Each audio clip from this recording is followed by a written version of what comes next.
भक्तजनों, उम्मीद है यह गीत आपको पसंद आया होगा। कृपया इसको दोस्तों और रिलेटिव के साथ शेयर करें।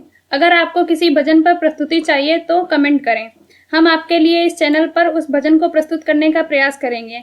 अगर आपने हमारे YouTube चैनल को सब्सक्राइब नहीं किया है तो तुरंत सब्सक्राइब करें और बेल आइकन दबाना बिल्कुल ना भूलें। धन्यवाद।